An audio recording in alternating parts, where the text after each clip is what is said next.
Senator Beach, you want to say something? Chairman, I'll be brief because I know we're on a time limit. But, Chairman Ligon, I just want to say thank you. You're on your way out, so are you, Chairman Heath, and y'all are here today serving your last few days and making things happen for your constituents, and I want to thank you. I also want to say that I was just telling Chairman Jones, after 12 hours of testimony, you can't make some of this stuff up. I mean, it's just unbelievable what we've seen in this 12 hours of testimony. I'm embarrassed. It's an embarrassment for our state.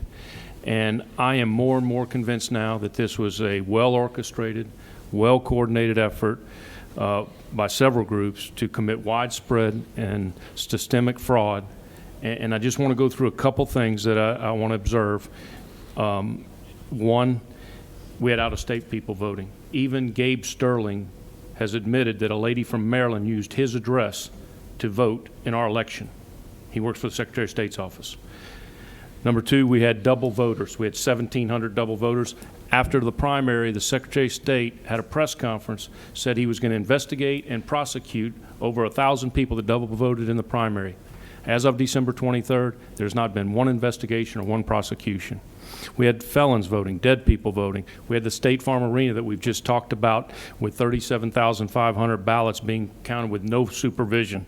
And then we had a chain of custody with these drop boxes. And I want to mention this.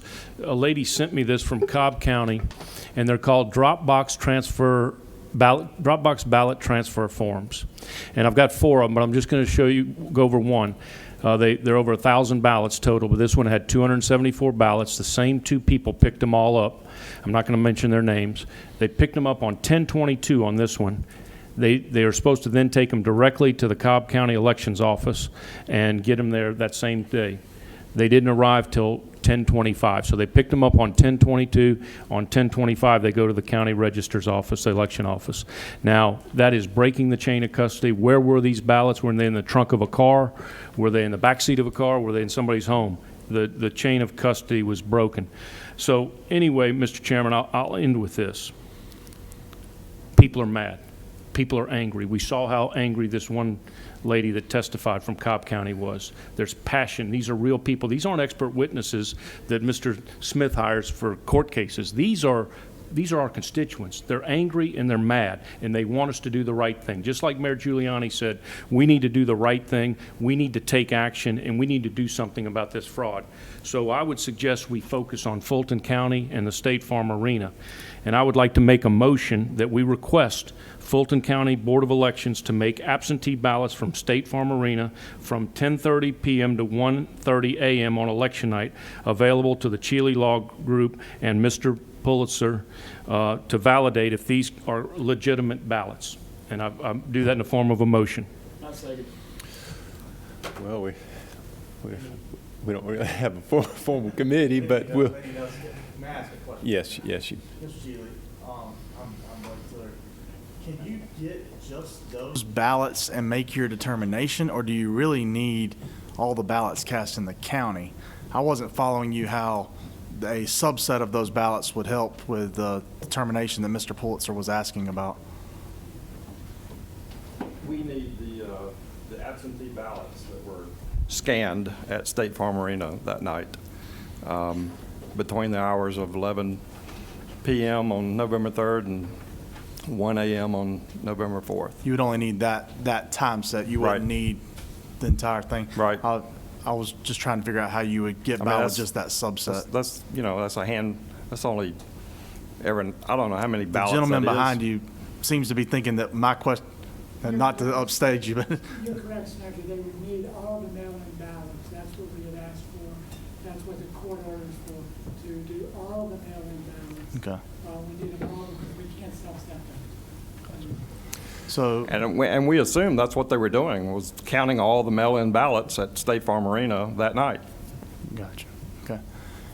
Mr. Chairman, I appreciate Senator Beach. I think that you have to have a motion from the members, right, correct? the subcommittee members. If Senator Beach would allow me, I'd restate his motion as a member of the subcommittee, but widen it to be, our request would be that the Fulton County Board of Elections would make the absentee ballots cast in Fulton County on the November 3rd election, or for the November 3rd election, available for inspection by the Chile group through the process that Mr. Pulitzer outlined earlier today. Was that restate your motion? Okay. Second. All in favor say aye. Aye. Any opposed? All right, it passes. Okay, well, we will certainly get that a letter out. Let me close up by thanking all of the people who have taken their time, especially those that came to the last meeting and were not able to speak. There were well over 100 people that came and that gave their time and that waited patiently. We just ran out of time.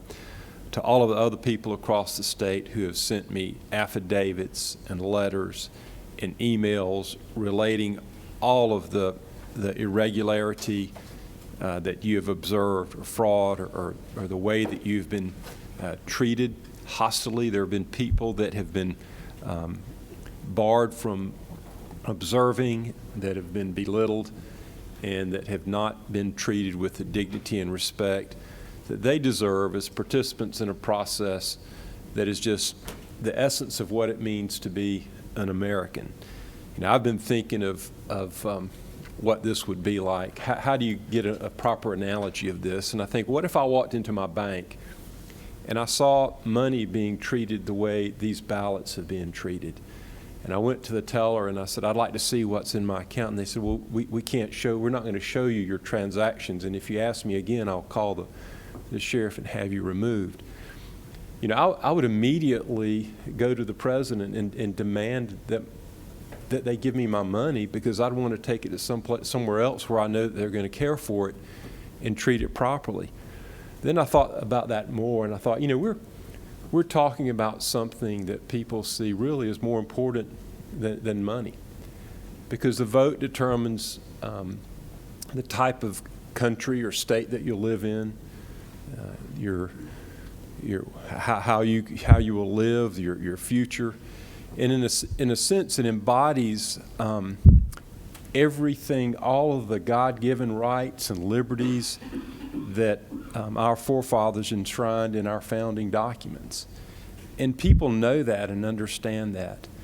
And I believe that we're seeing that people want to see that right jealously guarded, vigorously defended, and when there's an offense to it, they want to see it aggressively prosecuted, and they want it corrected, and they want it set right.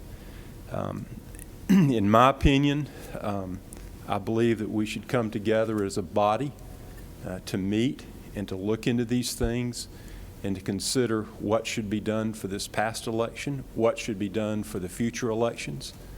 In that regard, it is my hope that going forward that some of the things that we've uncovered and the recommendations that have been presented in our report will be considered by the next legislature which meets, and that serious steps will be taken to ensure that we never find ourselves in a position like this again, and that we have a system of voting for our elections that we're proud of, that we have confidence in, and then we can vote and we can be satisfied that the results of that election do in fact reflect the will of the people, and then we can move on and just enjoy the tremendous gift that we have in this country. So thank you to all the members who've been here, and I'm gonna adjourn the meeting. So thank you, Mr. Chief.